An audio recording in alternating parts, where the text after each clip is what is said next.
There's so much artwork. I'm trying not to fanboy too much, but it's really difficult, to be honest. Hey guys, it's Matt with Bardic Inspiration. I'm here today with my two older brothers, Christian and Michael. We just received the brand new Marvel Multiverse tabletop role-playing game playtest materials. Yeah, we were all super excited when the pre-order was announced for this, and I pre-ordered it almost immediately. So this video is not sponsored. I paid for this with my own money. No sponsorship yet. Balls in your court, Feige. Should we cut there?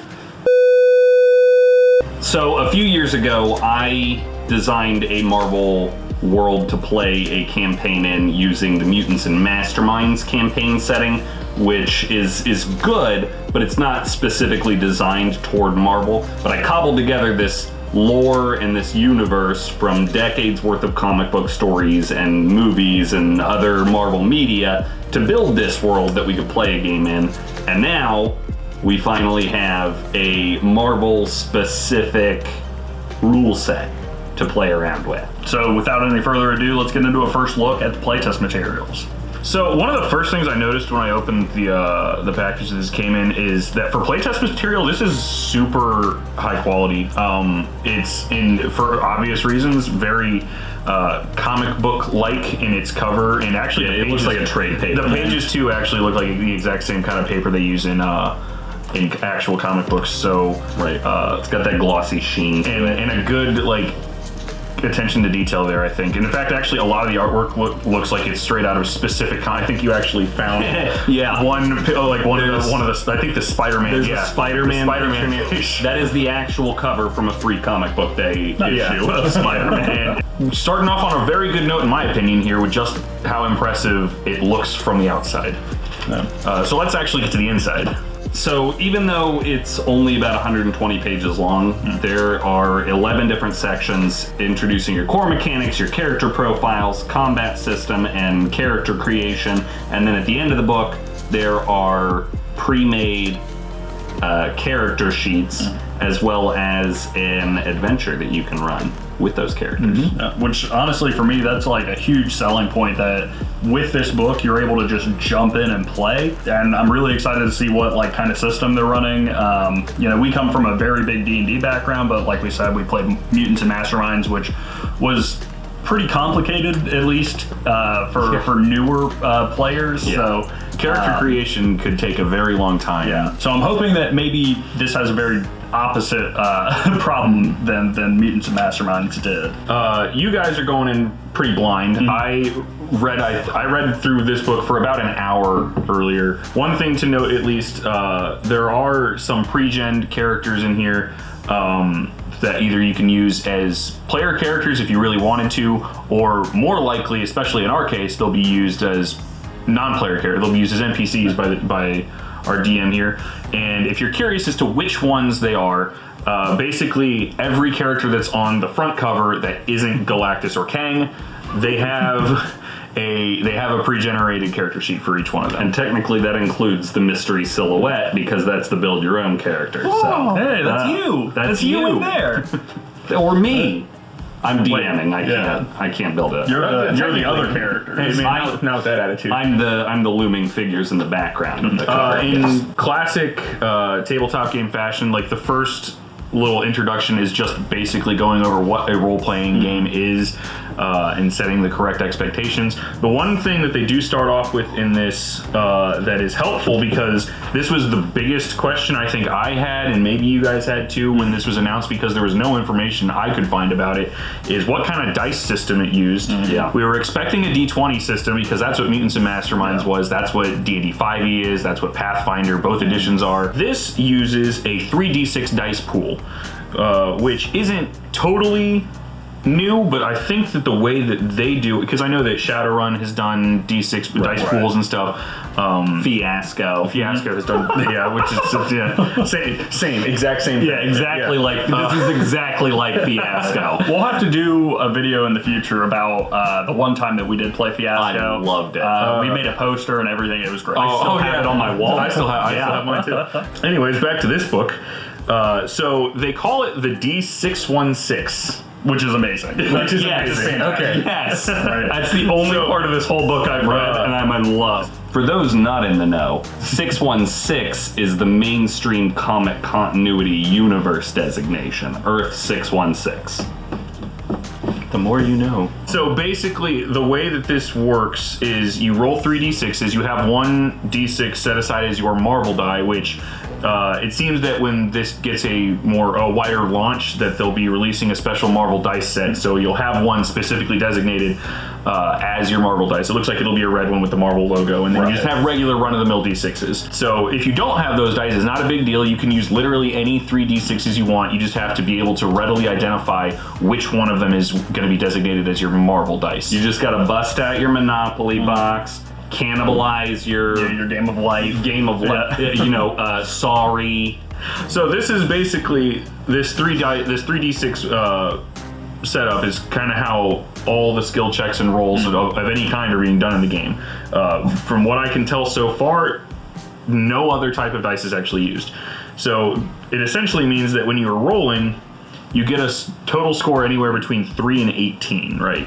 Traditionally, when you use a D20 system, a 1 is an automatic failure, a 20 is generally an automatic success. Well, so obviously you can't get either one of those numbers with this setup, so they have their own special like critical failure and critical success rules. They actually have 2 different critical success rules, technically. One section in this little introduction is actually something super helpful for anybody who's, newer to role-playing games.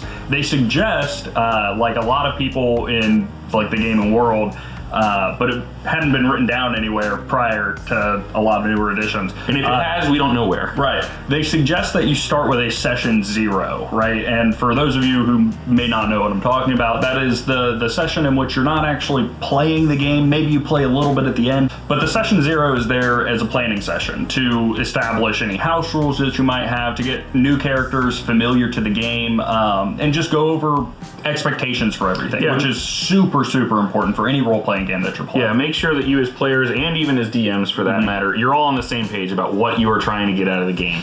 It's real awkward if you get 10 sessions into a game before you realize that not everybody's cool with player versus player interactions and stealing from each other. It's not great.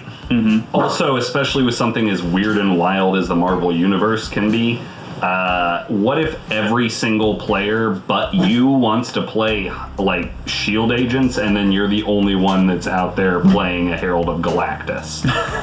Just throwing it out there. Like the session 0 is a good time to make sure everyone knows exactly what the game is going to be about, what the scale of the game is going to be, and basically any rules that they can know not to do certain things. That way the game can run smoothly. So it looks like the way that they use the dice pool in this game is you have your 3d6s, you roll your 3d6s, you add those numbers together, and that's what your skill check result is. And then you compare that against the DC. Well, in this they call it target number, so it's abbreviated TN instead of difficulty class, which is DC, which is in a lot of other tabletop games. In order to get around the whole a 1 and a 20 do not exist in this game, they have special like dice combinations that trigger a what it would traditionally be a natural 1 or a natural 20, and there's another one that's kind of in the middle. So we'll go over those real quick. They call them, for one, the fantastic roll. So a fantastic roll is when you roll a 1 on the marble die specifically, and anything other than a 1 on the other. So like if you roll a 1 on the marble die and not 2 more 1s on the other 2 dice, you get what is called a fantastic roll, which means that the marble dice turns into a 6, and then you add the other 2 numbers to it. Okay. So it's like a pseudo, like I guess it's almost like the way it would mathematically simulate how advantage works in 5e, where it ends up being where it mathematically works out to a +5. That's one of the special types of rolls that come up. There's also the botched rule, where you roll a 1 on all 3 dice. So that's what distinguishes it. Okay. In which case you automatically fail. That's even if like the DC would never be 3, but even if the DC were that low, if you roll all 3 1s, whatever you were trying to do fails. Also, if you roll a 1 on the marble die and then 2 6s on the other die, you get what's called an ultimate fantastic. That's why we were getting there. That's wild. Yeah. So basically, that rolling, because it's a literal 616, that is the result. Yes. That is the equivalent in this game of a natural 20. I don't hate it yet. Obviously, since we haven't played it yet, we can't tell. But I like something different for sure.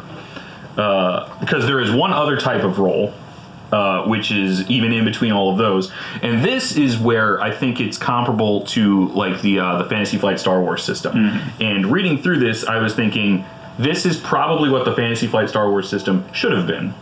Because, no offense to the Fantasy Flight system, that was just a game system that didn't gel well with us. We tried playing 2 different campaigns in it, and we just weren't a huge fan. It was, in our opinion, a little overly complicated because of how die roll results can cancel each other out, and then you find out what your net result. It's if you like that system, that's fine. We would find ourselves playing, well, not playing more often than we were playing because we were trying to figure out what even happened based on the die roll, just with all of the random things that could happen based on successes and failures canceling each other. So the other type of die result is what they call a fantastic failure.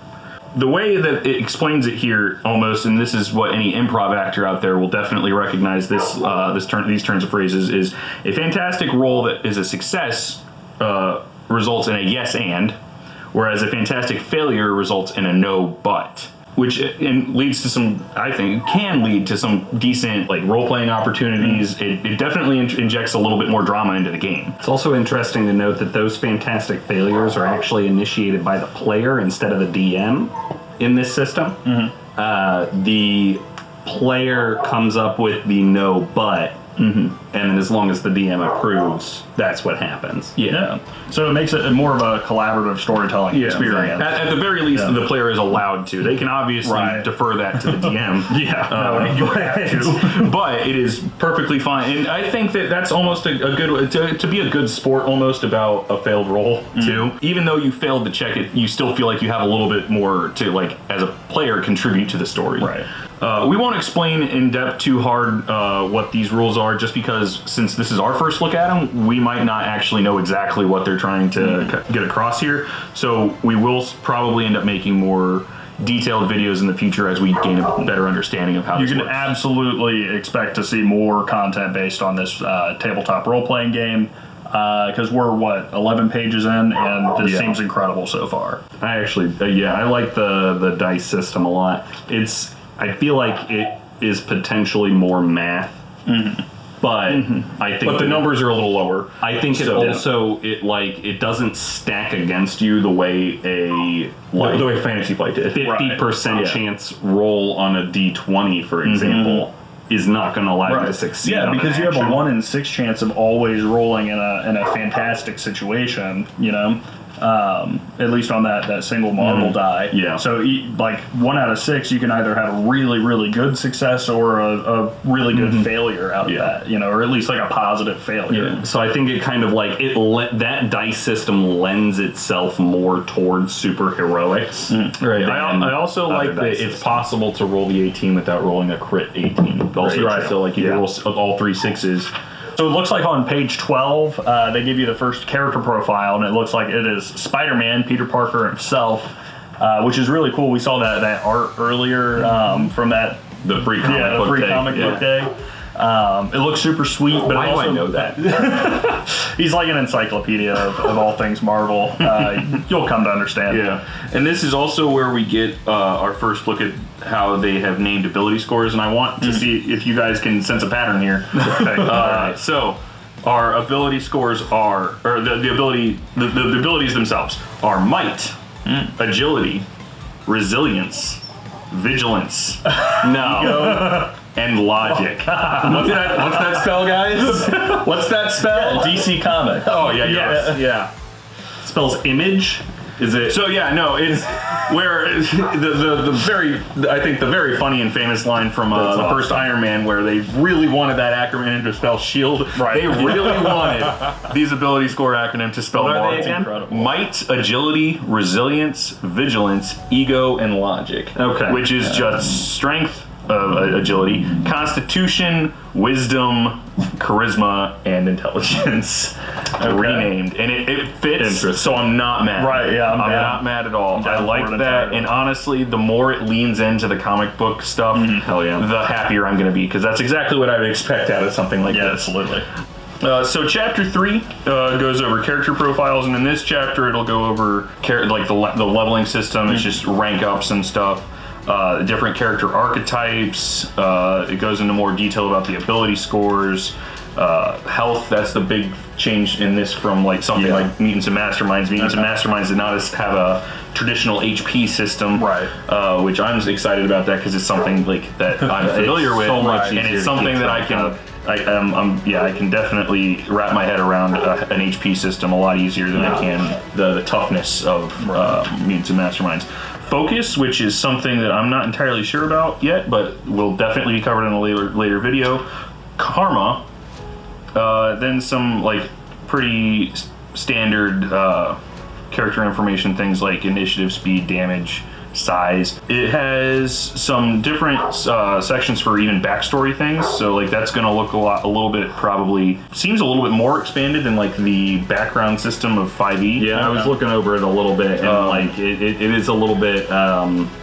I mean, the backgrounds didn't seem as specific necessarily, or the backstories, I mean, don't seem as specific. Yeah, as it does. It seems to have some bullet pointed, like, just descriptors more than like any detailed information or anything like that. Now we were also looking over the rank system as well. It doesn't break things down into levels, it looks like, more so than different tiers of like the rank of your hero, which is very similar to Mutants and Masterminds. At least as far as the playtest materials are concerned, it seems like it's hard capped at rank 25, which would be like your cosmic level heroes. So like your Captain Marvels, your Silver Surfers, Adam Warlock, something along those lines. Whereas you have someone like rank 5, a rank 5 hero would be someone comparable to the Defenders, like a Luke Cage, like an Iron Fist, like a Daredevil. I think Iron Fist might be a 6. Yeah, maybe. So then rank 10 is like your city level heroes, like slightly higher than city, because the Defenders are city level heroes, but slightly higher than that. Something like Spider-Man is the prime example. Right, like the difference between defending all of New York City and defending Hell's Kitchen. Right. Then rank 15 is where you have your like global type heroes, which they benchmark as Black Panther and Captain America. I'm assuming that maybe even like Iron Man. Iron Man might fall in that. Yeah, I feel like outside of Thor and the Hulk, like the original, even characters characters like the Guardians of the Galaxy. Like I feel like for the most part, or like with 15, I think Ant-Man would probably fall in somewhere at least similar, close to that. Yeah, something along. Then rank 20 is that's your heavy hitters. That's the beginning of your heavy hitters. So they benchmark it. Those are your Hulks. Those are your Thanos. Those are your. Well, Thanos might be a little higher than that. No. I mean, Thanos without the stones, he's just real big. I mean, he can use magic. Not in the movies, but like, he's also a master of the mystic arts. Yeah, so I'm interested to see once the full book comes out if 25 is still going to be the cap, if it's going to go up anymore, and if that same ranking system will apply to like NPC villains and such. Like, I have a hard time believing that we're going to say that as much as my boy, the Silver Surfer, is, and to me will always be, the greatest superhero, you still can't convince me that he's actually on the same level as a character like Null or Mephisto, maybe, or even his Herald, Galactus. Those would be, we're calling tentatively, I'm saying power level X. Power level X for characters like Galactus. Yeah, that's something like I'm almost assuming to see once we get more villain profiles, because spoiler alert, I guess I don't see any villain profiles outside of like Hydra Agent Goons in this book. Yeah, and I think those are relegated specifically to the adventure that's in the back of the playtest. When we get the full release, I'm expecting to see that kind of stuff, and that's kind of what I'm almost thinking they're going to do for villains, is they're not going to follow the same ranking system, because the challenge rating system in other games like 5e, like Pathfinder and stuff like that, they kind of follow the conventional system, but like constantly in the monster manuals for those games, you'll find creatures that exceed, even in challenge rating number, which is already scaled higher than a player level, exceed even the player level cap. So that's where I'm expecting to see those kinds of characters. It will be interesting to see once we do have like villain profiles and everything. Like a Red Skull, for example, you have to assume it's going to be fought by a group of players, right? So if Captain America and Red Skull were supposed to be going head to head, they're probably the rank 15. Then you have cannon fodder. Right. Then So you have I'm so wondering, many Hydra mooks. You just throw those at the player. So I'm wondering, I guess, if the villains will be completely different kind of rank in general, where if it's a rank 5 villain that's built for rank 5, like a group of rank 5 players, versus a single hero taking on that rank 5 villain. But we can maybe take a closer look in the back at the Hydra mooks that they have listed out in there, and we can see if that's designed for a group of level 5 players, for example, what the rank on that particular enemy is. A way to circumvent, I think, the fact that there's no villains in here that I've seen, at least, comic book characters tend to have like their main arch nemesis is literally just them but evil. Evil mirror. So if you're wanting to have like a Killmonger or a Red Skull, literally just use the same stat blocks as for Killmonger, especially. Just use the same stat block as Black Panther. Well, you movie Killmonger. Movie Killmonger. Okay, fair. Movie. Or Red Skull because it's the same serum and everything. Yeah. So Red Skull would literally just be Captain America. You just take away the shield. Yeah, you just take away the shield. It's probably really easy for like characters like Jamie Madrox who fights there's like an evil clone version of him. Like he's multiple man, right? But then there's also like his evil clone that never came back, and like he just but like Wolverine, you could just same stats. Yeah, just evil, and now it's Sabretooth. Spider-Man, evil, and now it's Venom. You could probably finagle a few things because Venom's slightly different, but also it's like it's similar enough to where at least I don't think there's a lot of messing about that you would need to do in order to get where you want to be. Especially since you can technically just create them from the ground up. And all of the character profiles that are in this are created using just the rules from this book. Every power and ability and everything, they're in the playtest materials. So at the very least, you'll be able to create similar types of villains. Yeah, we were talking about the art though, and on almost every page you have some sort of like illustration of heroes and villains and everything, and all of it looks incredible. Yeah, like honestly, and it's a very diverse cast of Marvel heroes. They didn't limit it to just characters who were on the cover because there's Fantastic Four characters right there. Like I think I saw like Hyperion. There's Cyclops, like Rogue in there. That is something I think that is definitely worth mentioning right now. This is a 120 page, like there's illustrations on almost every page, almost every page. 120 pages, full color, $10? Right. Seriously, $10 for this. Again, we're not sponsored yet. No, I just think this is going a long way to show how stoked I am that this is out. Yeah, absolutely. It's dope. It's going to be a real shame if the system sucks. So the next chapter will be on combat. We're going to skip over that for now because we want to cover that in a different video. And we're going to move right on to the next section, which is character creation. And something that is like a good sign to see here is that pages 34 through 92 are all about character creation and character options. That's awesome. Yeah, I'm really excited to see a lot of these like powers and abilities getting introduced. Especially we were talking about how specific or vague they can be. We tend to enjoy things that are a little bit more specific sometimes.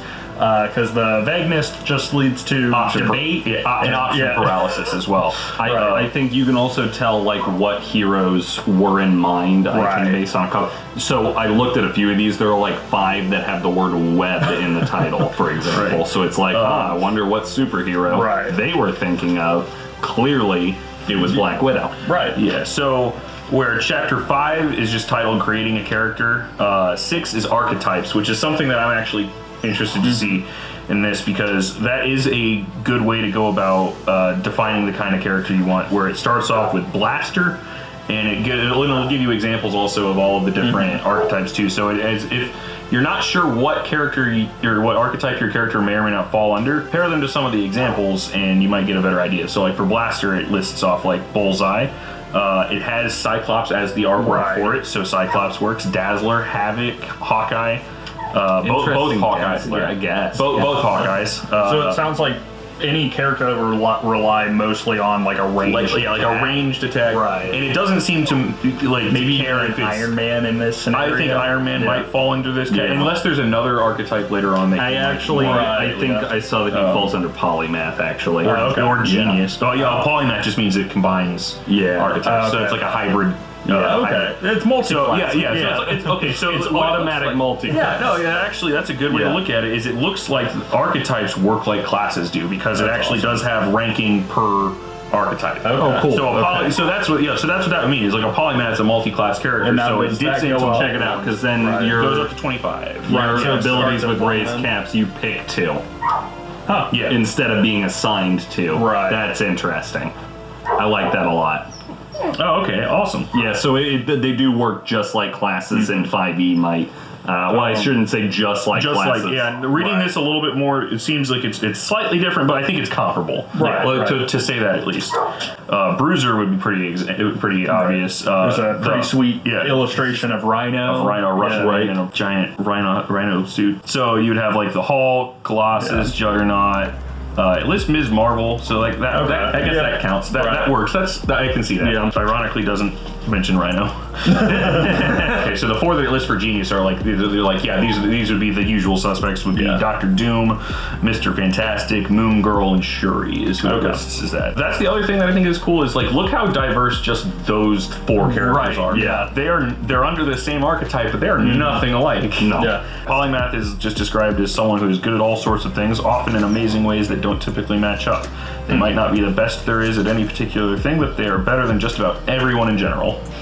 Wow. So, which would list as Captain America, Captain Marvel, Iron Man, we correctly guessed would fall under this category, Misty Knight, Spider-Man, both of them, and Thor fall under this category. Okay.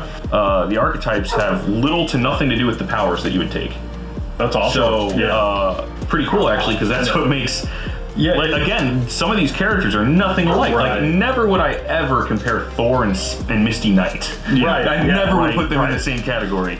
But like I can see the logic with the robot arm. Yeah, because like I can see the logic behind. So much, I can see the logic behind why. So it almost exists as like your bottommost foundation for your character, and then all of the actually important stuff goes on top. Which makes sense for this being the first thing that goes into detail in after creating a character. So. It looks like it's laid out well too. It looks like it's going things in a sensible order. Yeah. Under Protector, we've got characters like Bishop, Doctor Strange, Invisible Woman, Karma, Kitty Pryde, Professor X, and the Wasp. Okay. I definitely like the variety of characters they're even listing out of this. They're not just going for the. Of course, options, right? It's like okay, no, I'm looking at Stryker, and this is all of course. This is all of course. Well, I mean, Stryker. This is almost where I thought that we would have found Captain America, though. To be honest, but polymath makes sense. So, like for Stryker, Stryker hits hard and fast. Yeah, keep that in mind when he reads this list. Yeah, I just assume this is a more refined version of Bruiser, basically. Which is Blade, Daredevil, Elektra, Iron Fist. They list her as Wolverine, but also X23. Wolverine. Yeah, she's Wolverine now, but X23 because it also lists Logan Wolverine and White. That's not his last name. Yeah, and White Tiger. It is. Okay. Oh, Logan. Yeah, Logan. So it looks like your archetype helps determine your ability scores, but it's almost looking like D&D first edition stuff. Wow. Almost. Okay. What it looks like is each class affects what your ability score. I believe it's just your ability score caps are gonna be, or how much they go up by. So yeah, those are the archetypes. At least for the playtest material. I look forward to seeing if they add more later. Yeah, absolutely. I'm curious to see what they would be at least too, because these run the gamut pretty well. The next section is Backstories and Traits, which at least Backstories I don't assume are going to have much of a mechanical difference. Yeah, I don't think they're going to have much of a mechanical difference, except it looks like they give you traits. Yeah, each thing. Okay, so that's different than what I thought. So as far as how that is going to affect gameplay and like from just a mechanical aspect, obviously that's going to affect gameplay from a roleplay perspective. But from a mechanical perspective, I'm interested to see how that's going to change. And the professions too. You see this? Yeah. So in addition to like the backstories, there's also professions that also assign traits. Oh, hey, yeah, there's for me. I already have my character picked out. The way it looks like actually is Backstories is its own thing, which is literally the not mechanical thing. Okay. And then because it bullet points origins and separately. professions. So origins and professions, those are the things seem that to be give you the more mechanical. Based on what your origin and profession are, you get those traits. Yeah, it assigns traits to and you. then you can And then it lists out what those traits are, and then it looks like as you rank up, you get extra traits. Okay. Yeah, so yeah, there looks like there are a decent amount of traits in here actually. Wow. Yeah, no, there actually are a ton of things. Yeah, so it looks like there's a massive list, and this is something that I would expect, especially with like a new book or an updated version. Yeah, the traits are probably just going to keep growing and growing. You have some that like give you obvious bonuses, but also some traits based on what you pick as your origin or your profession. For example, loner. Where you can't be aided by an ally to give you an edge. Wow. Okay. Like, so a character like Wolverine, for example, Right. Might have the loner trait, and you can't do some sort of combo with him. Exactly. Right. It's nice to Because see then- like game mechanics out of these traits, though. Right. Like, where Right. some of these things they might just give you a passive Right, buff and or then something. and then someone might ask though, why would you ever willingly pick the loner trait? Well, it's like it's probably then going to be something that might be given to you by your origin or your Exactly. profession, and it's stuck with you. So even though that's one of those things that I think this is a good RPG lesson, really is even if something's not optimal, if it makes sense for the character, maybe just do that. Yeah. Sometimes the failed rolls and honestly, are the most fun. The thing about, especially in superheroes, but like every time I've DM'd Dungeons and Dragons, I'm always like, one of your ability scores should have a negative modifier to it, and preferably everybody should have a different negative modifier. And I so feel that like- way, if you are in a situation where you can't rely on the others, and like you have to, go pick a lock, and your dex is -1. The way I got around that is by designing a character with negative intelligence and then buying a headband of intellect. Yeah, I'm still pissed about that. Yeah. I should have made it cost more. But I think the real takeaway from this is like, don't be afraid to like lean into your own deficiencies as a character. Yeah, and I think especially with superheroic characters, that's something that like makes them interesting anyway. It's a flaw to overcome. That's part of the hero's journey. Plus, I think that can really help when you're fleshing out your character. If you have an idea for like the powers that you want to use, or like the kind of person, like say like Michael's gonna start as like a scientist type of character. If you start with that in mind, you gain those traits and you can start warping the character around that. You're looking at that list and you're starting to, like, the wheels are turning in your head about who is this character, how do I want to play this character. You already have a foundation for that, and then you can pick that extra trait to really boost up the character itself. Who is this person that you're about to start a campaign with? It's a lot of those questions that I find useful when trying to create a character that is participating in the game and not just playing, And I'm also like secretly, not so secretly because I'm mentioning it now, using this time to already build my character. I see that one of the traits is God. That's the origin. Is that an origin? Yeah, so Okay. that's But it gives you God heritage. That's as a incredible. trait. Yeah, that is unbelievable. enhanced physique and warship. See, because for me at least, for the character idea that I've got, and we'll do a like build video separate once we have a better understanding of how to build characters. Yeah. It looks like for me it's between high tech and weird science. That segues really well into the next section of the book, which is labeled powers. And it appears that it is separated into power sets. Your powers either come from battle suits, so you got Iron Man, something like that, blades, cybernetics, firearms, energy control, martial arts, plasticity, shield bearer, spider powers, super strength, There's a technical whole mastery. section on spider powers. There's so many spider characters. And there's also weapons. so many. So Who all would be designated as a shield bearer other than like Red Guardian and Captain America? Oh, great question. Right. It makes me wonder, did they design an entire section? I guess U.S. Agent would be in that category. Well, yeah, but like it's just someone basically who not uses a shield. Right. It's just anyone who uses a shield in combat, Right. really. So like Ares So might work. reply to this video with your own unique character who uses a shield and isn't just Captain America reskin. Well, even if this were DC, then Wonder Woman would fall under that category that's as well. true, yeah. So something like that. But it's not. And so No, it's not DC. Don't get that confused.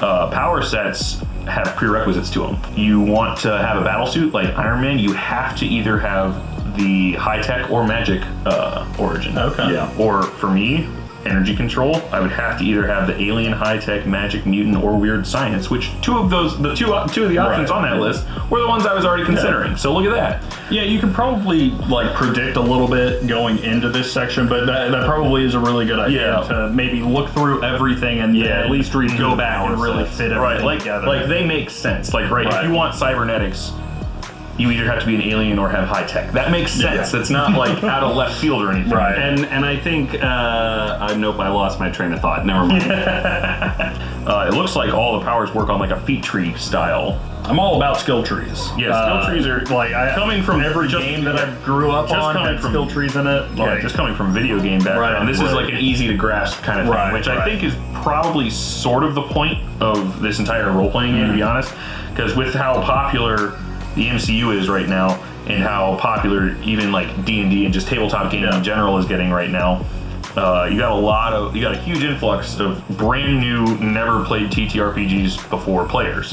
So having something that's like easy to grasp and something that you might be familiar with, even if it's from a completely different medium, not a bad way to go.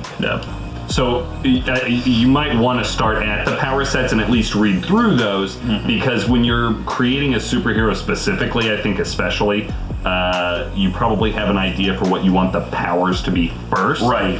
And then the origin and all of the backstory and everything comes later. So it might be worth it to look through the power set first, and if you wanted to have spider powers like 18,000 Marvel characters do, you can pick that and then see what origins you would need to pick then going back a chapter in order to be a spider person. You are not locked into origins based on your power set. It is just be locked in. It is simply recommended, but you need to have a good reason for why. Okay. It's just saying that like not in my these campaign. origins are like they go well thematically with this power set. Yeah, so it looks like technically if you have a different idea, then just talk with your DM or narrator in this case together, and you can weave something. Right, like you could totally have the weird science origin and use firearms, because that's how we get Deadpool. Right. So yeah, it is. Yeah. It's really your chance to get weird. You know, like think about all the characters who have just horrifically weird backstories. And NFL Super Pro, for example. The man, the myth, the legend. The man, the myth, the legend. So now it also looks like you can pick multiple power sets, and the amount of power sets that you can have is determined by your rank. So it looks like even by rank 25, the most amount of power sets you can actually have are 3. However, you don't have to actually even take power sets, to be honest. You can just pick random powers if you wanted to. But if you pick power sets and you specialize more, you get bonus powers. So it's a 5th rank character can access up to 5 powers from up to 2 power sets, right? So when you pick your powers, they each have a power set that they belong to, which means that if I, as a rank 5 player, if I used Always Ready, which is part of the martial arts power set, and then if I also had armor, which is part of battle suit or cybernetics, maybe and cybernetics. Yeah, no, that is worth it. It does say that some powers can belong to multiple power sets. Interesting. Okay, so because you see that anti-dazzle optics can either be from battle suit or from cybernetics. We do plan on doing a much deeper dive into all of the sections of this book. So definitely stay tuned to the channel to get those kinds of updates as we learn the system and as we can teach new players to the system, because ultimately what we want to come from this is that you, who's on the fence, even playing this tabletop game or maybe even your first tabletop game, that you get off the fence, you pick up a book, and you start playing with your friends too. Yeah, I can't wait to get into a deeper dive of these powers. I like this. Yeah. I like the way this looks. It's so much smoother and easier to So I guess this is a good. I love Mutants and Masterminds. Do not get me wrong. No, we had some really good times playing Mutants and Masterminds. It's once you get to playing, it's a really fun system. It's just session 0 where you're creating characters can get bogged down really fast, because the way that Mutants and Masterminds worked, from my perception at least, was that almost everybody has to learn how to play a different game based on what your powers are. I have a confession to make. I still don't know how the mechanics to Mutants and Masterminds work, and I DM'd multiple campaigns in it. First impressions, I like how this looks. Absolutely. It does look like a very accessible way to play a superhero role playing. I agree. For sure. Because I've seen some of the old Marvel tabletop game. I don't remember when it Marvel Universe. Yeah, it was like in the early. Yeah, it was like I looked that up and it looked complicated. Yes. Right. Yeah, it was one of its main criticisms when it came out. So that it was too damn complicated. So I can't wait to dive into this and start trying to create characters and see if I can't get a good understanding on how the rules are supposed to work, and then I can determine whether or not I actually like the system. But I think it's promising just from a first look Absolutely. perspective. It is just the playtest material. I would love to actually send them the feedback too about what we think about it, because it even says in the back, share your input on the playtest rules. Feedback from players like you, like us, will be used to refine and improve the final game. It also does go ahead and say that the full game will come out next year. Awesome. Yeah. So we'll be looking forward to So that is not us breaking news. The book says it. But if you hadn't heard it, it is breaking news. It's true. We broke the news to you. So Unless you're listening to this in 2023, in which case the news is already broken. Yeah.